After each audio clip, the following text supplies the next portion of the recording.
Les gens, ils vont jamais croire qu'on a déjeuné tout ça. C'est comme ça à chaque fois, non? Moi, je fais encore de petits déjeuners. À chaque fois, je prends les photos. Mais là, c'est trop. À chaque fois, on dit c'est trop. C'est bon. C'est vous qui avez gagné la médaille. Alors là, c'est trop, il abuse. C'est abusé. Vous avez des croissants, vous avez du pain grillé, du pain frais. Parce que tu sais ça. Le gros Obélix, il ne peut pas le manger, ça. De la baguette aussi, fraîche. Voilà. Ah, mais là, c'est trop, là. Même ça, personne ne va le manger, ça. Les confitures sont maison. Vous avez du miel aussi. Ah, ça, c'est bon.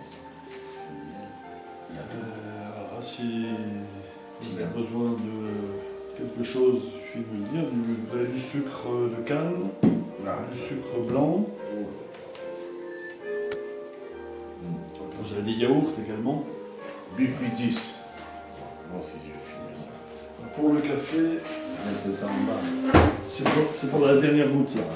Donc voilà, vous ouvrez et vous appuyez fort. Il y a une petite pompe. Ça, c'est un petit déjeuner. Je ne sais même pas si Obélix, il peut manger ça. Regarde. C'est trop. À 1 an, et on a pasteurisé le jus, c'est du jus de pomme entièrement placé. Waouh. Il n'y a pas de colorant, pas d'ajout de sucre, rien, c'est le jus de la pomme. Il y a même des gunpowder, Twinings. On ne pourra pas manger tout ça, monsieur. C'est trop. 1, 2, 3, 4, 5 confitures. Mais monsieur, c'est trop. Et si vous finissez les confitures, j'en ai d'autres. Hein. Non, on ne pourra pas. Il y a ça, c'est du beurre doux et du beurre salé. Beurre doux, beurre salé. Le doux Le doux, en plus, c'est marqué. et le salé. Le beurre doux, c'est marqué. Et 1900. On a des modèles. On a des modèles. Des empires qu'on avait construits dans les années 1300. Dans les années, Bien sûr. que ce soit l'empire du Mali, Bien l'empire du Ghana, l'empire du Congo. Bon, le problème c'est que comme vous avez dit, nous on n'a pas transmis. Et moi, on veut me faire croire que la société africaine c'est une société orale, mais c'est faux. C'est faux. Je ne sais pas où ils sont. Par exemple, la dernière fois, je disais à un gars, est-ce que vous pouvez me citer un seul auteur africain avant 1850? Il n'y en a pas. De l'Afrique occidentale. Hein. Excepté les musulmans, parce que les musulmans, ça veut dire les sections de l'Afrique de l'Ouest et de l'Afrique orientale. Ouais. Parce que l'islam, ça va tout de suite avec consigné. Parce que même quand on apprend le Coran, oui, pour le valider, il faut qu'il y ait un spécialiste pour valider, mais on l'écrit tout de suite. Okay. Donc ce qui fait que tous les peuples qui étaient musulmans... L'écriture laisse des traces, ouais, et ça augmente. Tout ce qui était... Mais même pas, moi je pense même que toute société, tout groupe d'individus, à un instant, ils ne peuvent pas se fier qu'à la parole. À un instant, ils sont obligés de consigner. Bien sûr. Non, mais ils sont où? Ça veut dire, on dit en France, on dit à quelqu'un, cite-nous des auteurs français avant, ils vont pas en citer des centaines. Oui. Mais en Afrique occidentale, centrale et australe, si on dit aux gens, excepté les auteurs musulmans, il n'y en a pas. En fait, il y en a, mais on ne sait pas où ils sont. En fait, on trouve des auteurs à partir de... Une fois que la conférence de Berlin était terminée, à partir de 1890, oui, une fois que ces langues comme le français ont été institutionnalisées, ça veut dire qu'on doit les apprendre à l'école, et là on trouve les auteurs à partir de 1890 et 1900. Bien sûr, et on apprend ces auteurs-là. Mais maintenant, ces gens-là qui avaient écrit avant, ils sont où leurs œuvres? Moi, c'est là la question. Soit on est en train de nous dire qu'ils n'ont jamais rien écrit, moi ça j'y croirais jamais. De toute façon, quand on veut garder le pouvoir dans un pays, on supprime la culture. On supprime la transmission. Moi je pense que c'est ça. Je pense que c'est la transmission qu'on a. C'est sûr, bien sûr. Parce qu'ils sont en train de nous dire, ouais non, c'est un truc oral. Ah, c'est pas vrai. Parce que rien qu'on voit les hiéroglyphes, ça date dans un pays de 3000, ça veut dire déjà il y avait des systèmes d'écriture en Afrique depuis au moins 4000 ans. Et après on se réveille, on nous dit non mais il n'y a plus d'écriture, finalement vous transmettez quoi oralement? Non. Moi je crois pas.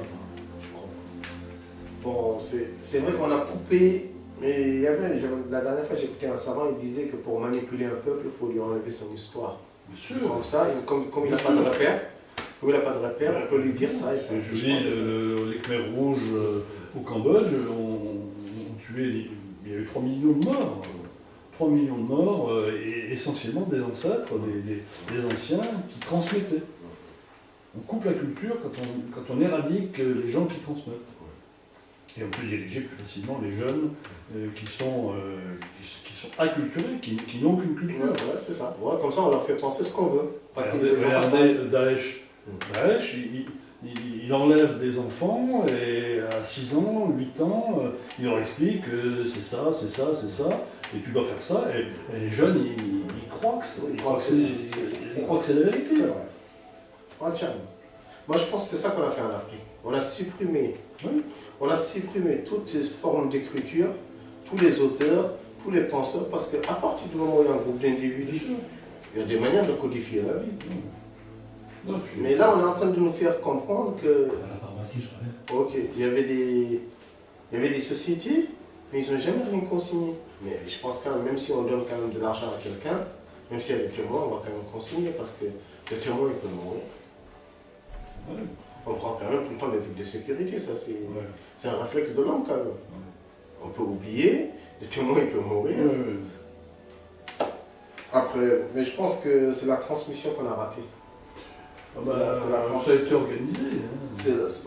Ça a été organisé par les pays coloniaux, bien sûr, qui ont dit il faut penser ça, vos anciennes pensées, vos anciennes croyances, non, faut pas, habillez-vous, les populations vivaient nues, on leur a dit de s'habiller, de quel droit? Et donc on a apporté un prêt-à-penser aux Africains, et qui ne s'y sont pas retrouvés, parce que on ne peut pas expliquer à des gens noirs que leurs ancêtres sont blonds et blancs. Ouais. C'est stupide. Et c'est ça qu'on voulait faire. Mais bien sûr, mais c'est ce qu'on a fait. Ouais. C'est exactement ce qu'on a fait. Les Gaulois. Les livres d'histoire qu'on donnait aux Algériens, c'était ça. C'était nos ancêtres les Gaulois. L'Algérie était un département français. Au même titre que l'Indre-et-Loire. Ça, c'est incroyable quand même. Avec du recul. Ouais, mais vous savez, c'est vrai quand même, c'est vu comme ça, il faut peut-être attendre 100 ans. Hein. Ah ben, moi je suis plus... Et encore, peut-être que c'est pas suffisant. Regardez ce qu'on a fait. Regardez. Ah ben non, mais ça... L'espoir, moi j'ai de l'espoir dans la progression de l'humanité, pas dans la progression instantanée de ma propre vie. De mon vivant, je ne verrai pas les choses changer considérablement. Ma vie est trop courte. Donc, c'est à l'échelle de plusieurs vies qu'il faut voir les choses évoluer. Avec du recul, on a mis 2000 ans, plus de 2000 ans pour arriver. Alors, quand on a tué le roi Louis XVI, quelques temps après, on a réinstallé un roi Louis XVIII et un empereur derrière, Napoléon. On a balbutié, l'histoire bégaye, on dit, l'histoire change. Entre 1789 et 1889, il y a eu 100 ans. Et en 1889, on n'était pas beaucoup plus avancé qu'avant. En 1889, les enfants de 6 ans travaillaient encore au fond de la mine. C'est à pousser des wagonnets. Donc, combien de temps on a mis depuis le début de 1900 à aujourd'hui? Il s'est passé une centaine d'années. Entre 1900... Ouais, mais là, quand même, je dirais qu'entre 1890 et maintenant, ils ont fait des trucs presque qu'on faisait dans plusieurs siècles. Le développement qu'ils ont eu. Oui, ça c'est... Le développement, l'acquisition des droits... C'était plus rapide, c'était plus rapide, bien sûr. Donc c'est pas une question, parfois c'est pas une question de temps. Parce que peut-être si on demandait ça à quelqu'un de 1890, qu'en un siècle tout ça va changer, qu'on va faire tous ces œuvres, il ne va jamais y croire. Ben non, il ne va pas croire que ça va changer. Mais sur 100 ans, ça a changé. Sur une période longue, ça a changé. Donc le problème vient du fait que les périodes de temps ne sont pas les mêmes pour tout le monde. Moi, j'espère que le progrès va avancer rapidement. J'espère. Mais pour que le progrès avance rapidement, il faut des décisions politiques. Il faut que les hommes politiques prennent des décisions, d'investir, de favoriser tel ou tel. Bon. Eh bien, leur temps à eux n'est pas le temps que j'ai moi. Leur temps à eux, c'est 5 ans, le temps d'une élection. Ils vont pas investir sur... Aujourd'hui, le président de la République, il ne prend pas de décision pour dans 20 ans. Il pourrait. Mais s'il prend une décision pour dans 20 ans, il ne sera pas réélu.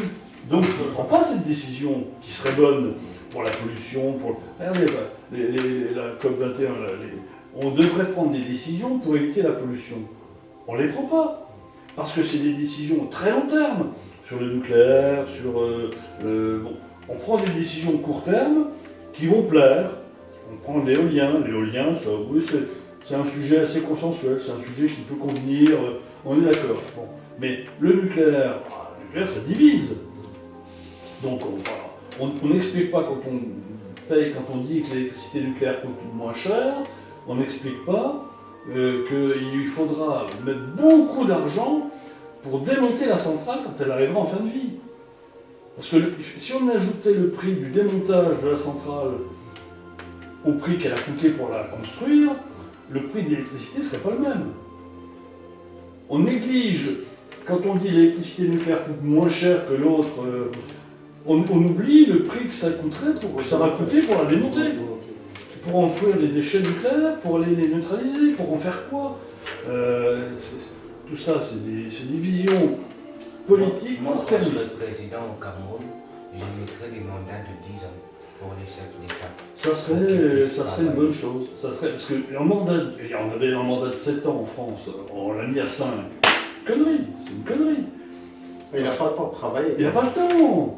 Ouais, mais on est en train de parler, on n'est même pas l'année de sa réélection. Casting, quoi. On est déjà en train de réfléchir. On est en train de réfléchir. Parce qu'il faut dire que la dernière année, il ne travaille plus. Non, la dernière 3 ans et demi. Il fait plus Il a rien. 3 ans et demi pour travailler, parce que 1 an et demi, au bout de 1 an et demi, il lui reste 1 an et demi pour faire la campagne, pour...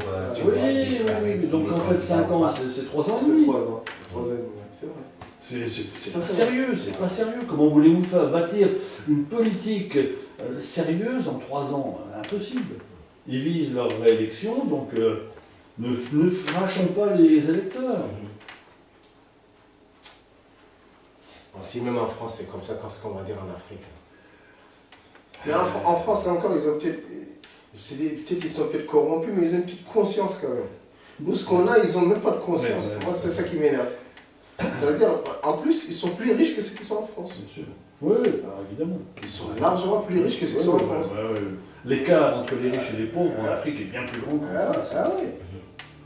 Mais c'est pour ça qu'il faut qu'on devienne président, nous, chez le mec, il se dit même pas. Oui, mais alors, j'aime bien ça. Oui, il faut devenir président. Mais il faut devenir président à condition d'avoir des valeurs personnelles positives. Bah, si on n'a pas de valeurs positives, on va devenir un dictateur à la suite du dictateur. Non, c'est ce qu'on essaye de faire, c'est ce qu'on essaye d'avoir. Moi, personnellement, ce qui m'intéresse, c'est que faire du positif, mais président, je crois pas que c'est un... Moi, ça ne m'intéresse pas, mais je crois que j'ai pas le choix. Oui, ça c'est réaliste. Personne pour le faire. Ouais. Par exemple, tu vas chez eux, le président il s'absente 6 mois. Ouais. Ah, oui. Il est 6 mois en Suisse. C'est un président, ça? C'est un propriétaire. C'est pas pareil. Il est 6 propriétaire de son pays. Et il 6 l'exploite. 6 mois en Genève, 6 mois peut-être au pays. C'est pas un président, c'est un chef d'exploitation. Voilà. Il exploite son pays, à son profit. C'est comme ça. Bon, on a plein de rigolos comme ça. En Afrique, c'est des chefs d'État. Ah, mais je vois pas un pays en Afrique. Mais en Afrique anglophone, ils ont des gens bien. En Afrique anglophone, comme Ghana, tout ça, ils ont des gens bien. Ça va, ils travaillent un peu. Mais Afrique francophone, non, on est anesthésié. Le problème, en fait, du Avec francophone, on est vraiment. Le problème du Cameroun, c'est qu'il y a plein de gens de l'extérieur qui voient qu'ils n'ont pas un bon président. Le Cameroun, ils n'ont pas leur président. Et pourquoi les gens de l'intérieur ne le voient pas? Premièrement, au fait, les Camerounais, ils n'ont rien contre leur président maintenant. Parce qu'ils savent que, depuis qu'ils ont vu qu'est-ce qui se passe ailleurs, quand il y a eu les changements, quand ils ont un peu peur qu'il y ait un changement tout de suite. Ils veulent savoir, ils n'ont pas l'assurance que celui qui va venir au pouvoir après